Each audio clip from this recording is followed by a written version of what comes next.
Right here we have Miss Sandra Prichard, and today I'll just be asking you a couple questions. Easy, breezy, beautiful. Okay, first question. How long have you been a member here at this church? 33 years as organist in September. Nice. But I did sing in the choir here for several years before that, before my first child was born, before Hillary was born. I Right. sang in the choir and I was soprano section leader back in those days. So it's been 33 plus years. Awesome, and very musically based. Well, yes. Yeah. So how did you hear of Resurrection or become a member here? My voice teacher, Jim Russey, was the choir director here. Okay. And he would bring me in to do various special cantatas or, oratorios or soprano solos. And of course, he got me singing here in the choir. And Pastor Bolick was very supportive of me. I fell in love with this church, but also with Pastor Bolick at that particular time. My professor at Augusta College, Dr. John Schaefer, said to me, "Sandra, you need to take organ lessons." And I said, I hate the organ. It's an unmusical instrument, blah, blah, blah. He said, "Okay, just give it a chance." So I said, "All right." So he dropped by my house one day in his sports car Nice. and with the top down and said, "We're going for your first organ lesson today." Well, And I there was you like, go. well, I couldn't really do anything Can't about get it. out of that. So I came down here and had my first organ lesson and absolutely fell in love with it. And when the organist before me, Nancy Dixon, moved to Atlanta, Dr. Schaefer said, "You need Resurrection, and Resurrection needs you." And so I studied organ for maybe about 4 or 5 months, applied for the job, and got the job. Wow. So that's how I came here. Nice. I love that. So, obviously, the activities that you would participate in are very much, the choir and stuff like that. Right. But are there any things other than that you've participated in over the years? I did some knitting for We Care. Nice. Not much, but I did a little bit. Obviously, I don't have much time to do too many other activities, Yes. but I help out when we have Luther Legends at Christmas or any other type of musical events is what I tend to be a part of. Which is perfect. Yeah. So what is your favorite memory that you have here? Well, I have so many. I really don't have one specific memory, but walking into the church, being in the sanctuary itself, gives me the warmest, most comforting feeling in any building that I've ever been in. So I always feel like this is home, even though I didn't grow up here. I feel that's sort of my overriding memory is how good I feel here and how wonderfully the people have treated me Right. and love me here. So, yeah. Well, that's very sweet. And so that being, like your favorite memory and your favorite thing, would that be the people and the... I think so. I think it's the warmth of this congregation. People have just been just so warm and welcoming to me here. And I've gotten so many good friendships and relationships here. And of course, my choirs are very special to me. My youth choir has always been an important part of something that I've created here. Right. And memories of children growing up and becoming in the youth choir, just like you, and then going off to college, and then at Christmas time and various other times coming back and still being a part of the choir. That's special to me. Yes. Well, that's super sweet. And I know a lot of those graduating this year will be back. So You better. Yes. So obviously your favorite thing may be the people, but with past interviews, I've had a lot of people, I think everyone that I've interviewed has said that their favorite thing or one of their favorite memories was revolved around the music here. So obviously you are touching so many lives every Sunday. We are.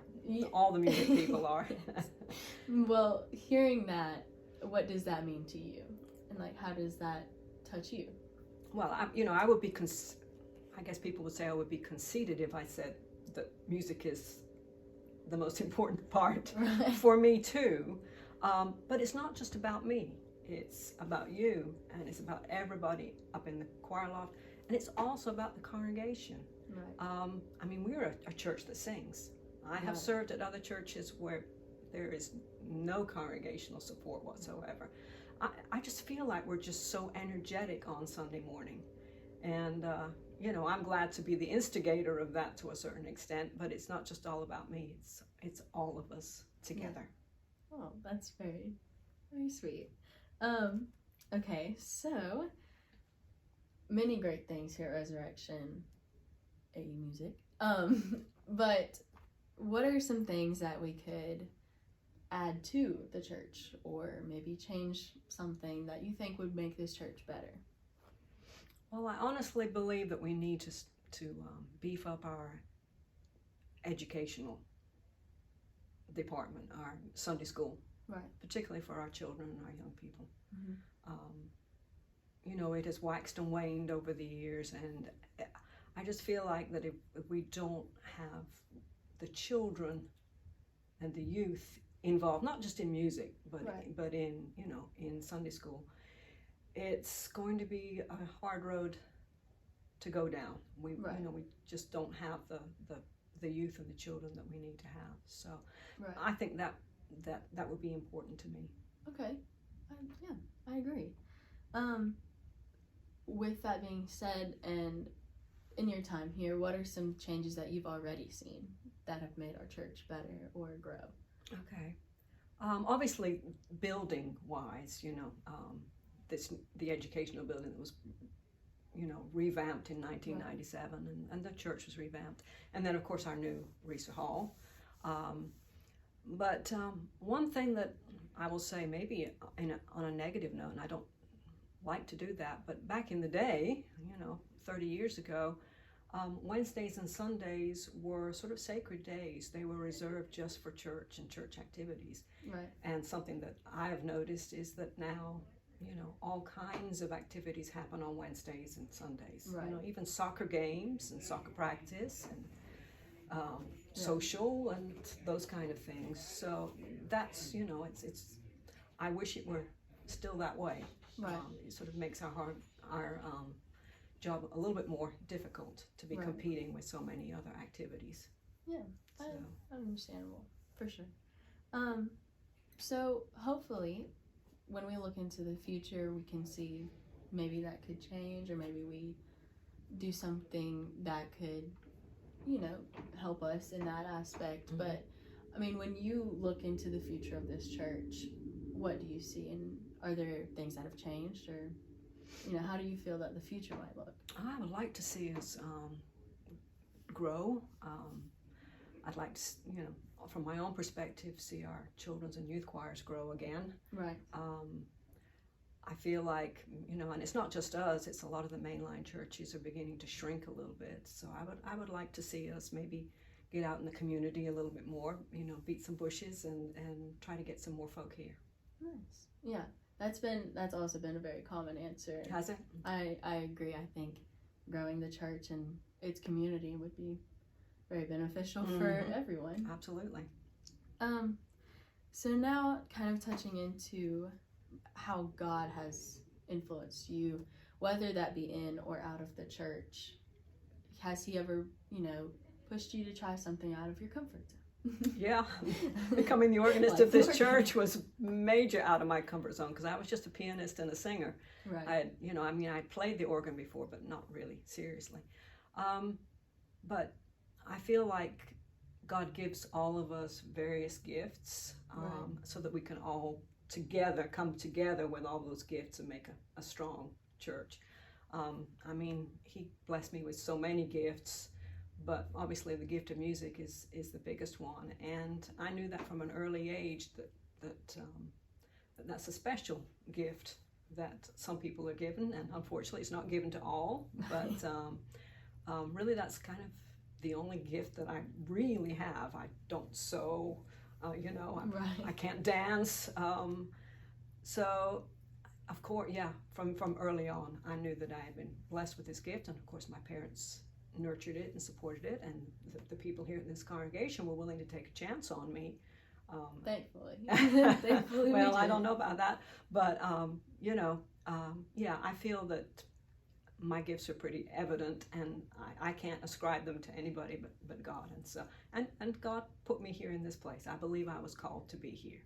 Mm-hmm. It was not just a job offer, that it was a calling for me to be here. Awesome. That's great. So when you tell your friends or your family about resurrection, what do you say?